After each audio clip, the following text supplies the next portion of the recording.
And welcome back to Hannity, and we're broadcasting tonight from the 193rd Special Operations Wing at the Air National Guard base in Middletown, Pennsylvania.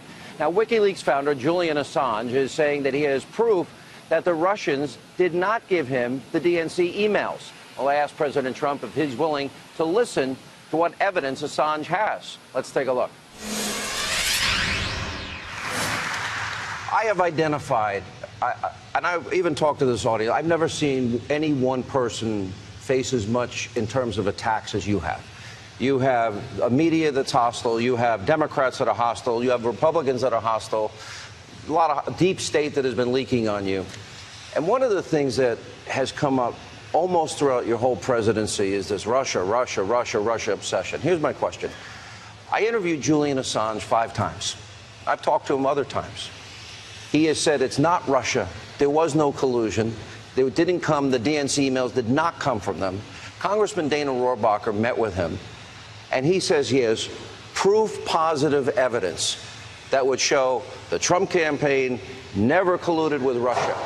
He just is it in the best interest of the country that if he has that information that he should give it? It seems, I'm guessing here, he wants in return to be left alone. Should the country, does the country deserve to know the truth if he has that? The country has to know the truth. And also, we can't let anybody play around with our voters and our voter system. But I have to tell you this. So important. But Russia was an excuse used by the Democrats when they lost the election. They said they lost the election. They sat in a room and they said, wow, we look bad. The morning after, in fact, it's been written about, I guess, in various books or a book. But they said, why did you lose the election? They said, it was Russia. Russia. It wasn't Russia. It was a bad candidate. It was a candidate that didn't go to Wisconsin and Michigan like they should have.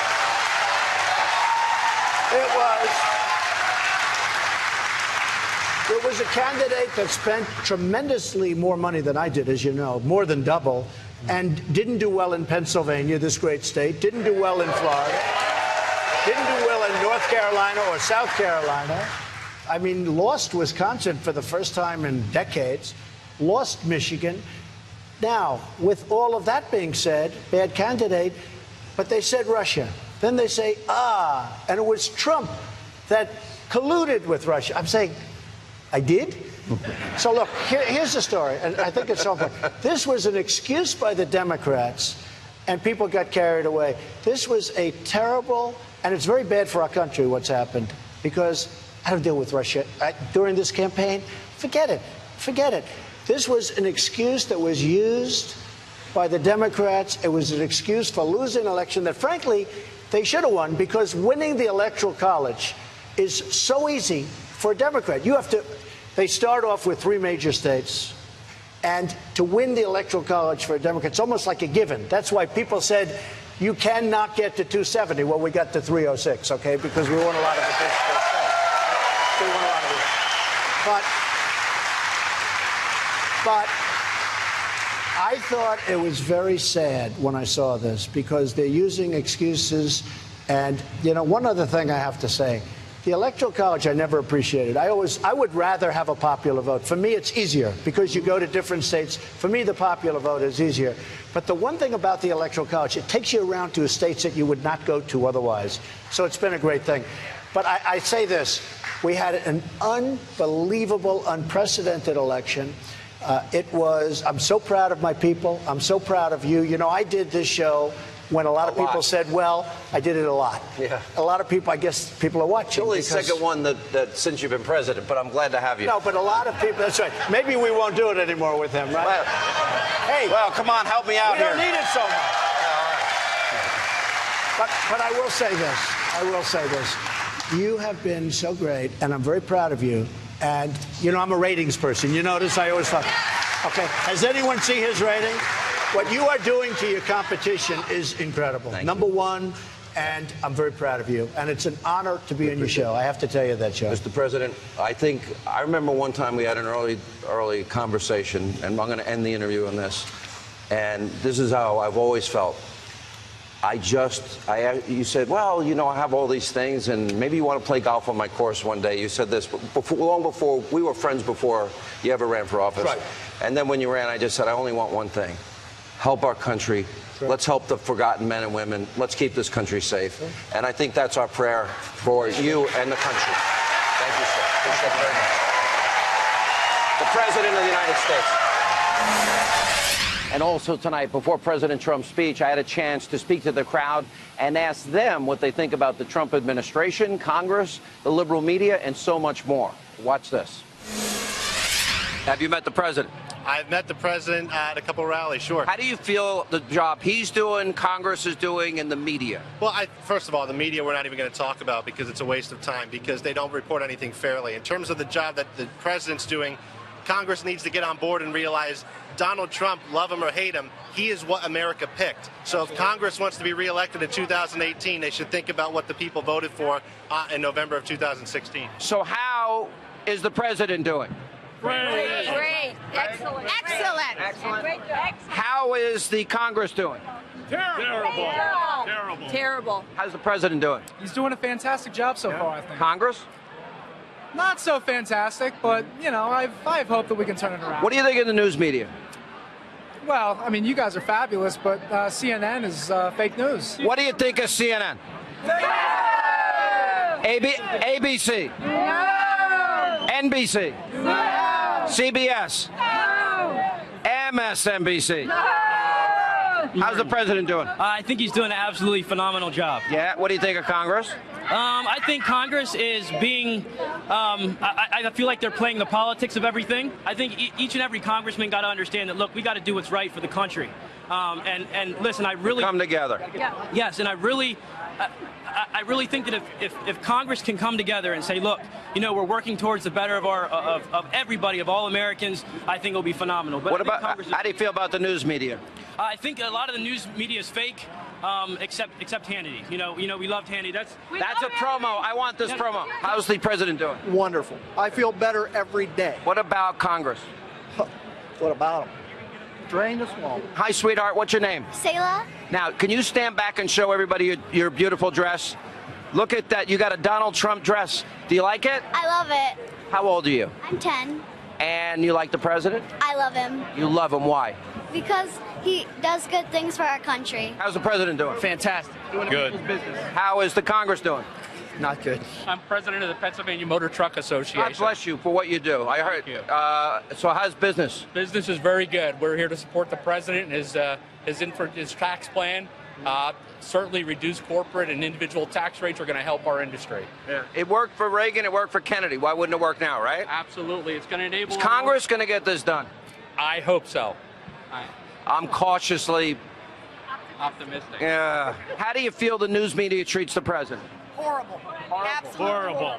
horrible. Fake news. Fake news. You're tired of it? I'm tired of it. Yeah. And all of them, pretty much. Yes. All of them. Except me. Oh, wait. Except Sean Hannity. Yeah, exactly. Thank you. And welcome back to Hannity, and here's more of my exclusive interview with President Trump. Now, I asked him about the North Korean threat, the Iranian nuclear deal, and so much more. Take a look. There was a lot of coverage of your phrase. They would report it in the media, cryptic phrase, the calm before the storm. It seemed related to Rocket Man, his term. Kim Jong-un. In terms of him having ICBM capability, nuclear capability, firing missiles over Japan, our ally, threatening Guam, and potentially maybe being able to reach the United States, continental United States, with a nuclear weapon. At some point, this is going to come to a head. What was the calm before the storm? We can't let this to go on. We just can't. Now, you can say what you want. This should have been handled 25 years ago. It should have been handled 20 years ago and 10 years ago and 5 years ago. It should have been handled by numerous, not just Obama, but certainly President Obama should have taken care of it. Now it's at a point where it's very, very far advanced. Something has to be done. We can't allow this to happen. Now, China's been very helpful, I think. I think. Who knows? They seem to be very helpful. They cut off banking to North Korea. That's something they've never done before. They've cut way down on the fuel, a lot of other things. We're going to see what happens. But we cannot allow this to happen. This should have been taken care of long ago. Clinton gave them billions of dollars, gave them lots of other things, and before the contract, the ink was dry on the contract, they were already starting again with the missiles and with the nuclear, frankly. So we are in a position, look, we're very strong. I'm building up the military like nobody's ever seen. We're close to $800 billion in spending. Sean, I don't know if you know, but the military, our military was totally, really depleted. You look around and you see what's going on. You take a look at what we're buying right now with the jet fighters and all of the equipment we're buying. And, it's two things, really. It is jobs, and that's far less important. But we build the greatest military equipment in the world. We have missiles that can knock out a missile in the air 97% of the time. And if you send two of them, it's going to get knocked out. Is it fair to say if he keeps firing missiles, that's going to end? Well, I don't want to say anything. You don't want to I'm just telling you, I don't want to talk about it because, all these people, they talk. I remember with Mosul, and, I use this all the time with Mosul. We are going to be attacking Mosul in 4 months. We're attacking Mosul in 3 months. I say, why do they keep saying it? Attack, do it, or don't do it, or whatever. But they kept talking about it. And by the way, it turned out to be hell on wheels. It was hard because they were so totally prepared. And I'm not saying I'm doing anything, and I'm not saying I'm not. But we shouldn't be talking about it. Calm before the storm. You're not going to talk about that either. No, I don't talk about it. No. Iran, it was interesting. It was interesting. Bill Clinton, when he made the deal with Kim Jong-un's father, Kim Jong-il, he actually said, this is a good deal for the American people. It was not. It seems the same mistake was made with President Obama and the Iranian deal. There's reports you will decertify this. You can also pull out of it. John Bolton suggesting you just pull out completely. Why decertify and not just scrap it? Well, you can do both, to be honest with you. You can do both. You can decertify and then... I know exactly what I'm going to do, but I can't give it away tonight. But I'm going to be announcing it very shortly. But why not, right? But I will. I mean, there's no secret. I think it was one of the most incompetently drawn deals I've ever seen. $150 billion given. We got nothing. We got nothing. They got a path to nuclear weapons very quickly. And think of this one. $1.7 billion in cash. This is cash out of your pocket. What? You know how many airplane loads that must be? Did you ever see $1 million like a promotion where they have $1 million in $100 bills? It's a lot of. This is $1.7 billion. You'd almost say, who would be authorized to do it? And who are the people that deliver it? You may never see them again, right? But, plane loads. But just plane loads. So this is the worst deal. We got nothing. We got nothing. So I'm not giving anything away, but I've been saying this for a long time. You have people dancing and screaming in the streets of Iran. Now, I have to tell you, those people are possibly staged because I happen to believe the people of Iran are great people and they want freedom and they want to be sort of friendly with us. I really believe that. But they're dancing in the streets and they're singing Death to America, and Kerry's out there negotiating a deal and giving up every single point. He'd go in, we'd like this, you're not having it. Done, done, done. It's the worst deal I've ever seen. Whether it's countrywide or any other wide, there is no worse deal. So we will see what happens pretty soon. A lot of people are guessing, but maybe there's not so much guessing. But it was an incompetently drawn deal. Look, it's a very bad deal. I'm not saying anything different tonight that I have been saying for 2 years. Yeah. It's a horrible, horrible embarrassment to our country. And we did it out of weakness when actually we had great strength. Let me ask you about immigration. You came up with a 70-point plan. There was fear after you had met with Pelosi and Schumer and you were talking about DACA. One of the things I've always noticed is we always get the tax increase, we never get the spending cuts. You always get the consideration on immigration, you never get the wall built. Part of it is there will be, you said, no deal on DACA unless, of course, we're going to end chain migration. You're going to build a wall that's going to be see-through now, so the... Well, it may be. We're looking. Yeah. We right now have built 5 prototypes. They just are going up, and some of them are already finished. And I will say, they're really looking good. They're really looking good. And our country needs it. We need it not only for people, but we need it for the drugs that are pouring into our country. I mean, we have drugs that are pouring into our country, so we don't have a choice.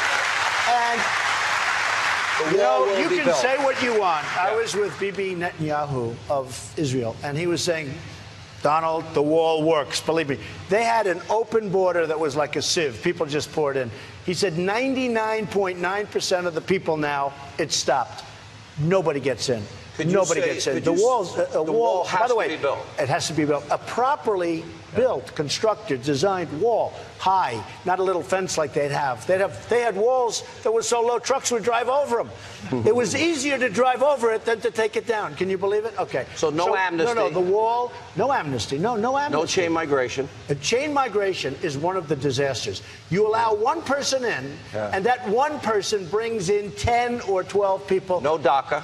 Until you fund the wall. DACA, look, we have 800,000 people. They're not necessarily young. You know, a lot of people think they're children. I guess they average from 16 to 39 or so. But a lot of these people are in the military. They have jobs. They have this, that. I fully understand it. But if we're going to do something, we have to get something in return. And what I want is tremendous border regulation. I want the wall, and we're going to get other things, and we're going to see if we can work something out. Now, whether or not we do, I don't know.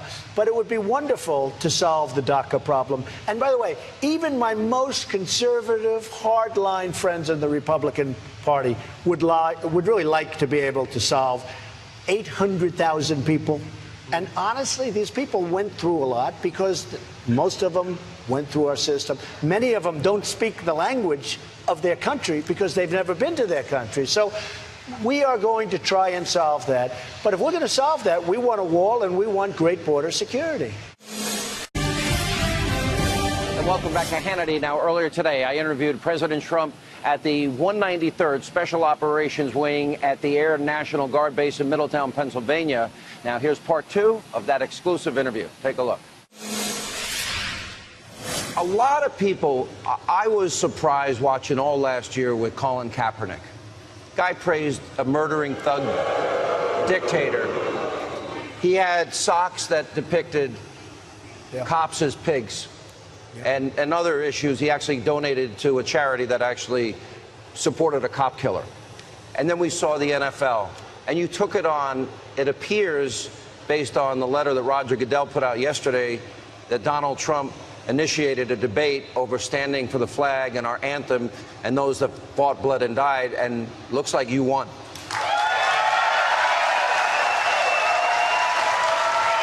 So I watched Colin Kaepernick, and I thought it was terrible. And then it got bigger and bigger and started mushrooming. And frankly, the NFL should have suspended him for 1 game, and he would have never done it again. They could have then suspended him for 2 games, and they could have suspended him if he did it a 3rd time for the season, and you would never have had a problem. But I will tell you, you cannot disrespect our country, our flag, our anthem. You cannot do that. Obviously, the people of the country are with you. Hundreds of thousands of people fought, bled, hundreds of thousands died fighting under that flag. Right. When you look at the Obama years, Chicago, one city, his adopted hometown, 3,900 people were murdered. Yeah. In the last 6 years of Obama's presidency, 18,000 shootings. I don't think he mentioned it but 3 or 4 times. Yeah, it's hard to believe. And disproportionately, his economic policies hurt Black Americans, Hispanic Americans more. That's very sad. How will your policies help minorities that are still struggling? Well, first of all, minorities want police protection more than anybody. They need it more than anybody. It's what's going on is crazy. And you look at some of these inner cities where it's just out of control. And remember, I was saying things like, we will, what do you have to lose? We will fix it. We're going to fix it. But one of the things we're doing very strongly now is the inner cities. Now, Chicago is out of control. I don't know what they're doing in Chicago to have this many shootings and this many killings and all of the different things that are going on. This is not like it's the United States of America. And pure and simple, that's bad management. That's bad politics. It's incredible. And then you talk to them, why aren't you doing something? They don't even want to talk to you about it. It's really insulting to our nation. And whether you take on the NFL or you take on Chicago and some of our other cities, there shouldn't be murders like this. And you know, we have incredible police in this country. They could stop it if they were allowed to do their job. They could stop it. Thank you. Sean, in many cases, it's the police are not allowed to do their job. They have to be politically correct. We're talking about lives of wonderful people. And they have to be allowed to do their job. And you will see it stop. I'll never forget, I was in Chicago. And a police officer, there was a motorcycle deal to the plane. And I was talking to the police. I was taking a picture. I said, how do you stop this? We could stop it immediately, sir. I said, what do you mean you could stop it immediately? If they'd let us do our job, we could stop it immediately. Now, at some point, you're going to have to let them do their job. And they want to do their job. That's the incredible thing. We did it on the border. The border was like a sieve. Now it's down 78%. And that's without the wall. Wait till you see what happens when we build the wall. But General Kelly has done an incredible job. These are people, they know how to do it, but they have to be allowed to do it. Look at the difference in the border. You saw Rudy Giuliani in New York. Rudy did a fantastic job in New York, and that's an example. And Rudy was on the campaign, and when Rudy endorsed me, to me, that was a very important endorsement because he did a great job, especially with respect, well, you could also say economic development, but especially with respect to crime in New York City. We watched a lot of high-profile incidents during the Obama years. Ferguson, Trayvon Martin down in Florida, Freddie Gray. He said the Cambridge Police Act that stupidly. It seems every 2 or 4 years, and I've been now 30 years in radio. I just started my 23rd year at Fox. That every 2 or 4 years, thank you. Good job. Every 2 to 4 years, the Democrats will play the race card, and I resent it as a conservative. Because they'll say, oh, their policies, they're racist, sexist, homophobic, xenophobic, Islamophobic. And meanwhile, their policies haven't helped the minority communities in America. Is there a way, from the federal government's perspective, that you can bring economic opportunity? Totally. I mean, look. And safety. And that's what we've said. You look at what's happened in our inner cities. It's horrible what's going on in terms of the death, in terms of shooting. A woman gets up and she wants to go on walk and with her beautiful daughter, get a loaf of bread, and she ends up getting shot. Or the daughter gets shot, and we can stop it. Don't forget, the Democrats have ruled the inner cities for 100 years.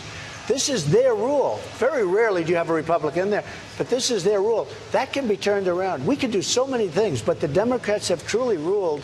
And when I was running, I would always say, what do you have to lose? I remember this came up out of nowhere. I'm reading the statistics of a certain inner city, which were terrible. Education is terrible. Crime rate is terrible. Every single element, economic development, jobs, everybody was unemployed. And I said, I'm saying, and I look at the audience, I say, what the hell do you have to lose? The place went crazy. And then I'd actually use it again and again, and we went up. And we're doing a good job. Ben Carson's doing a great job at HUD. He's got great heart. But the Democrats rule the inner cities, and when I say, what do you have to lose, it's so bad that really the Republicans should be starting to do very well. But we're doing a good job, and we're stopping a lot of the crime. New York Times, of course, knew about Harvey Weinstein's behavior more than a decade ago. They did nothing. They killed the story. NBC did the same thing. They had the story in their hands, written by Ronan Farrow, nailed down completely. They killed it anyway. Countless actors were silent. Even Hillary Clinton took 5 days to comment. She's close friends with Weinstein, says she's a champion of women around the world, but didn't stand up for them in this case, and neither did the Obamas. It's a theme on the left. They haven't stood up for women in this case. Why is that? Mark Steyn is an author and a columnist, and he joins us right now. So, Mark, I mean, let's note the obvious paradox. This is the home of women. This is the party that wages war on their behalf when the Republican Party wages war on them, and yet actual women were being abused by this guy, and they enabled it and protected him. What's going on? Well, there's actually one anecdote, one vignette in Ronan Farrow's New Yorker piece that sums up not just Hollywood, but I think the Democrat Party, the Clinton Democrats' attitude to all this. Harvey Weinstein is at the Cannes Film Festival, and he runs into Emma Decaune, a French actress. I was actually on telly with her dad about 1,000 years ago. And he asks Emma Decaune to lunch. And at lunch, he tells her that he's just optioned this book, and it's got a strong, independent woman role in it that she'd be perfect for. And she says, "What's the name of the book?" He says, "I can't remember the name, but it's up in my room. Why don't you come up and I'll give it to you?" So they go up to his hotel room. He steps into the bathroom. He emerges from the bathroom entirely naked in what I'll discreetly call a priapic state. And that's progressive values in Hollywood in a nutshell. Oh, I'm totally committed to more roles for fierce, strong, independent women, and I'll consider giving one to you if you come up to my room and sexually service me. That is actually the Harvey Weinstein story, and to a certain extent, that is also the Clinton Democrat story too. Well, it's literally the Bill Clinton story. It's literally so. That's right. What is this psychological transference? Is the people who are committing the crime accusing their opponents of being guilty of the offense because it's somehow a way of expiating their guilt? I mean, why is it that people always accuse, the left always accuses its opponents of doing the exact same thing they're guilty of? Have you noticed this? Yeah, well, I think it's actually worse than that, because if you notice the things that the left gets annoyed, if Mitt Romney, who is nobody's idea of a sex fiend, and he happens to say that as encouraging women to apply for a job, he phrases it rather clumsily, and he says binders full of women. All these late-night talk show hosts, everyone, he's a punchline for 2 weeks afterwards. Dear old decent Mitt, because he's a stiff who stands up when a woman enters the room and holds the door for her as she leaves. Meanwhile, they're completely heartless about the huge mountain of human debris piled up by this Hollywood pig over the last 3 decades. And I think it goes to the fact that they're actually willing. It's the old line about communism: you can't make an omelette without breaking a few eggs. Right. And in this case, Harvey Weinstein's the guy who made Shakespeare in Love, and if he were talking to Shakespeare, he'd say you can't make a Hamlet without breaking a few chicks. This is the necessary collateral damage. No, this is the necessary collateral damage, as they see it. They love humanity but mistreat people. It's always in the abstract. So you are seeing, even now, we could not get anybody from Los Angeles, and I know a lot of people out there, to come on and talk about this. You got to kind of wonder, at what point does Hollywood come clean and admit that Harvey Weinstein is not an aberration? He's not, I mean, he may have been the most piggish guy you've ever heard of, but he's not an anomaly out there. I mean, do we ever get to kind of reform that culture? Well, I think that's very interesting. I mean, Harvey Levin was saying a couple of minutes ago that there's no actual crime here yet for the FBI to investigate. Just rape allegations, no big deal. Yeah. Well, but there are certain other oddities here. For example, the Miramax head guy in Italy was a guy who knew nothing about movies and was paid $400,000 a year to procure broads for Harvey Weinstein. That's ultimately, I don't know whether that business expense went to the revenue agency in Italy or here in the United States under the parent company Disney, but that's certainly something to investigate. If you look at the way the Weinstein Company ran, he had a modus operandi. It would be a female staffer who would call up the young actress and invite them to a meeting, and the actress would think, oh, it's okay, because I'm not going to be alone with Harvey Weinstein, there's going to be this other woman in the room. And after 10 minutes, the female employee would withdraw from the room, leaving the actress there to be attacked, physically attacked, by Weinstein. That's systemic corruption in the Weinstein Company. That's right. And that's why it isn't just one man. There is something to investigate. That's what's corrupting about it, and that's what ties it to the Democrats. Because just as Hillary was an enabler who ran fraudulently as a feminist, so these enablers in the Weinstein Company present themselves as a progressive feminist organization. Exactly. I'm coming to the conclusion that feminism isn't sincere. Just throwing that out there. Mark Steyn, great to see you tonight. Thanks a lot, Tucker. Good evening and welcome to Tucker Carlson Tonight. Disgraced Hollywood producer Harvey Weinstein is reportedly planning to flee the country for France, taking a cue from his longtime friend, director and fugitive child rapist Roman Polanski. Weinstein's friends in the movie business and in progressive politics pretend to be stunned and aghast at all of this. This isn't the Harvey Weinstein we knew, they claim in anguished interviews arranged by their publicists. We're appalled. Right. Except it's exactly the Harvey Weinstein they knew, the same one that Seth MacFarlane joked about at the Academy Award nominee announcements.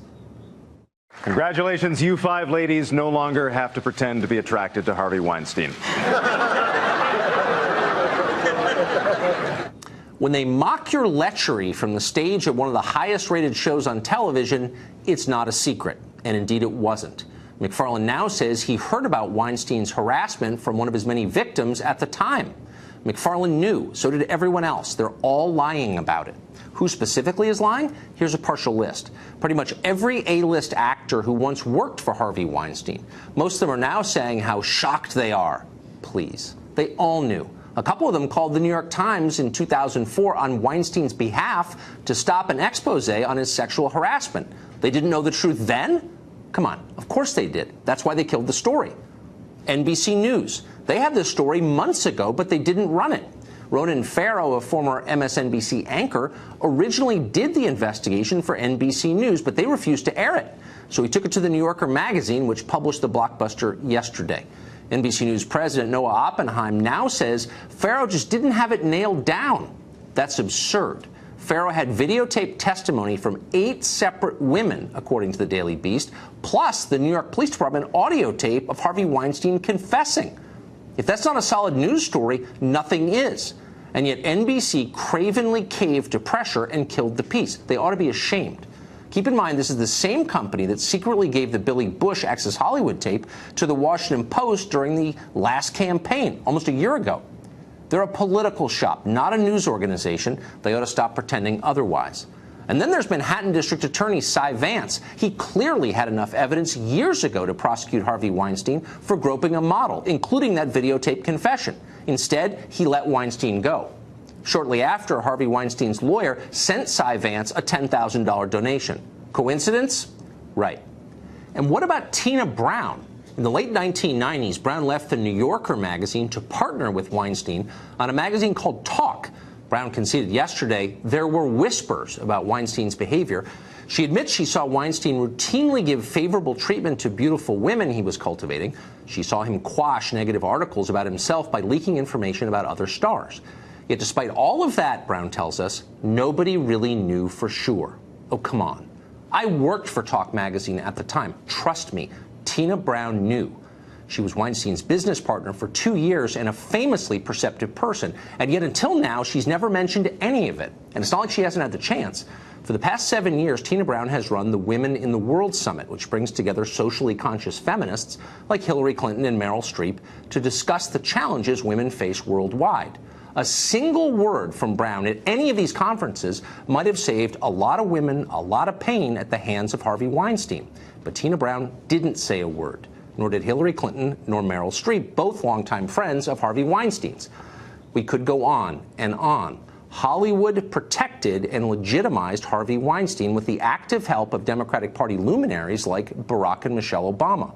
But Weinstein isn't the only predator who has found a welcome home in the movie business. In 1988, film director Victor Salva molested a 12-year-old boy who was acting in a film he was working on. We can be sure this happened because Salva videotaped the crime. Salva was charged, convicted, and served time in prison. Then he went back to work in Hollywood. Walt Disney Studios, the same company that gave you The Lion King and Frozen, hired Salva to direct the film Powder in 1995. Since then, Salva has made several other movies, including the Jeepers Creepers horror franchise. He's also a member in good standing of the Directors Guild of America, whose top officers include left-wing directors Jon Favreau and Ron Howard. By all accounts, nobody in the movie business judges him, and they don't. Hollywood is corrupt. The powerful prey upon the weak, and nobody is held accountable. That's the lesson of the Harvey Weinstein saga. It's a world the police don't touch. It's a world that's unwilling to police itself. It's far past time for the federal government to step in here to protect the vulnerable, and there are many of them. Weinstein and his enablers intimidated the New York Times, NBC News, the Manhattan District Attorney. They're unlikely to be as effective with the Justice Department. More, Laura Ingraham, host of The Ingraham Angle, which debuts here on Fox on October 30th at 10 p.m., and the author also of the new book, Billionaire at the Barricades, The Populist Revolution, From Reagan to Trump. Laura, good evening. Good to see you tonight. Hey, Martha, good to see you. So tell me about your reaction to this story. You know, you wonder about what's going on in that room, because obviously there was somebody in that room that reported this to someone at NBC. So their interpretation of what was discussed and what the president said was quite different from what he says it was. Yeah, 3.5 months later. Huh. Yeah. Isn't that kind of funny? On the heels of the Bob Corker story, where he goes to the New York Times and says, basically, that Trump is bringing us to the brink of World War III. Now, that's the puzzle. It fits as a perfect corollary to the old establishment GOP senator calling into question the judgment and the poise and the knowledge of Donald Trump. And then this comes, and it's like clockwork. This is a hit job. It was done to amplify Corker and again plant seeds in the minds of the American public that we have a president who's not really tethered to reality, that doesn't really know what's going on. And Martha, let me just say that I know for a fact that when Donald Trump goes into meetings on the issues, you know, that I care about, trade and immigration especially, he is brutal and questioning everyone in that meeting, whether it's the trade rep or whether it's the commerce secretary or everybody in between. He is engaged. He asks questions, and sometimes they're questions that, you know, certainly I wouldn't know the answer to, and people who are new to politics would know the answer to. There's nothing wrong with that. He wants us to be the strongest, the best, the most powerful nation on the face of the earth, on all levels. And so he says he didn't say it. He says he wants us to be the strongest and the biggest. And I think a lot of journalists hear that and they think they're horrified that how could Donald Trump ask any questions about that? And they're always going to paint it in the worst possible light. But this is more Washington intrigue. And I don't think most Americans are paying much attention to it. Well, on the cover of your book, when you talk about the barricades, MSNBC is on there, the Washington Post is on there. So these are exactly the kind of barricades. And you know and I know that this is not going to change because there's always going to be someone in that room, whether it's, you know, the highest level national security meeting or elsewhere, who's going to walk out of that room and say that he didn't get it, that he wasn't up to speed, that, you know, to instill that bit of fear in people's minds that says he's not up to the job. So on top of doing the job, he's got to constantly battle that at 92% negative story rate in the press. It's on top of the presidency, it's another heavy weight to bear. You hit the nail on the head, Martha. The leaks that have plagued this administration from even before he was inaugurated continue to plague him now. They've done a better job at plugging them. But as president, you should feel like you can go into a meeting like this and be frank and ask questions. And apparently he can't trust the people in the room. Were you a Girl Scout? I was a Bluebird, which I don't think exists anymore. It was like a campfire girl, which I don't even think exists. I bet there was a very cute uniform that went along with that. I was a Brownie. I lasted for 2 years in the Brownies. But what do you think about the fact that the Boy Scouts, as Brit Hume said, you know, the Boy Scouts are not the Boy Scouts anymore, apparently. Yeah, you have to. Everybody is allowed into certain activities, I guess. I mean, it's the tyranny of political correctness. It's another reason why Trump won. I think people are tired of this. Boys should be able to have a boys' club. Girls should be able to have a girls' club. And if they want to have a club where boys and girls are doing activities together, that's fine too. But this is just more madness. And I think most parents are tired of it. Most people are tired of it. And it's a very small, radical group of gender benders out there in the culture who want to say there's no difference between boys and girls. It's sort of They're the all constant the same. degenderification of the country, that anything that designates boys and girls or men and women is becoming becoming taboo. Hey, Martha, I have a question for you. When yes, you go to a nail salon, if you do go to a nail salon, do you like men being next to you if you're getting a pedicure?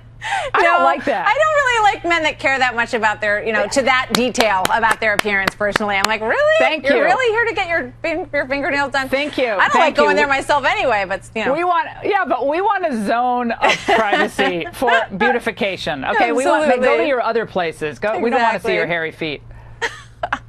Sorry, Thank it's you, gross Bluebird. image, I know. Good to see you, Laura. Good to see you, Laura Martha. Ingram Take in care. Washington. Welcome back. Glad you're up. NBC News today was out with an explosive report saying President Trump over the summer told top national security officials that he wanted a tenfold increase in America's nuclear arsenal. Well, President Trump says, I never said that. No, I never discussed increasing it. I want it in perfect shape. That was just fake news by NBC, which gives a lot of fake news lately. No, I never discussed. I think somebody said I want 10 times the nuclear weapons that we have right now. Right now, we have so many nuclear weapons. I want them in perfect condition, perfect shape. That's the only thing I've ever discussed. General Mattis put out a statement, or is putting out a statement, saying that that was fake news, that it was just mentioned that way. And it's frankly disgusting the way the press is able to write whatever they want to write. And people should look into it. So President Trump also tweeted tonight, quote, saying this: network news has become so partisan, distorted, and fake that licenses must be challenged and, if appropriate, revoked. Not fair to public, unquote. Joining us, by the way, General Mattis came out and said that's not true either, just like the president said he would. Joining us right now with reaction in Washington is Charlie Hurt. He's the opinion editor for the Washington Times. A lot of people in other channels are saying, what is the president doing? He's trying to do what the Turkish leader's doing and suppress the media. Do you see it differently, Charlie? Yeah, I don't think I think he's what they call trolling. I think he's kind of messing with them, sort of jangling a stick in their cage to get them freaked out. And of course, they are completely freaking out. It's a very, it's something that we've seen from him a lot. But I think that he also has a very good point. I mean, what we see from from places like NBC, other places, these stories that are completely refuted by all kinds of people inside the administration, people that have impeccable reputations, completely refuted, and they just go with it because it's an anti-Trump thing. And it seems like I feel like I've seen in the past year, 2 years, around here in Washington, if it's an anti-Trump story, there's no vetting required. They'll just run with it, and this is another example of that. So you know what's interesting? There's two major stories on the world stage. You got the Iran decertification and North Korea. What do we do? And you have people like Joe Lieberman, who was on the radio with me today. He says, I kind of like what President Trump's doing. Condoleezza Rice, I kind of understand where he's coming from. We've tried everything else. And then you look at with Iran decertification, there's so many prominent Democrats that voted against this. So if you can't land a blow on two major issues, I don't know, if he's right, they made two stories up and then ran with that, and they weren't expected to get maybe punched back. And Brian, I think that's exactly why the president does this. I think he does it because he knows that they're not paying attention to what is a gravely, gravely serious issue, whether it's North Korea or Iran. They're passing on all of those stories. We're desperately trying to figure out a way to move forward with both of these situations. The media is focused on whether somebody inside the administration called him a moron or not behind closed doors. It's imbecilic. And of course, the president realizes that, and he takes these opportunities to shed light on the media for focusing on all this stupid palace intrigue that nobody cares about. They just want these problems solved, and the world needs them to be solved, because we're talking about, in some cases, millions and millions of people whose lives are at risk, and the media is talking about, oh, somebody called somebody a moron. It's like these people are like junior high school. You know what happened? They tried to get information of the Rex Tillerson, my hunch, Secretary of State, and the president had lunch.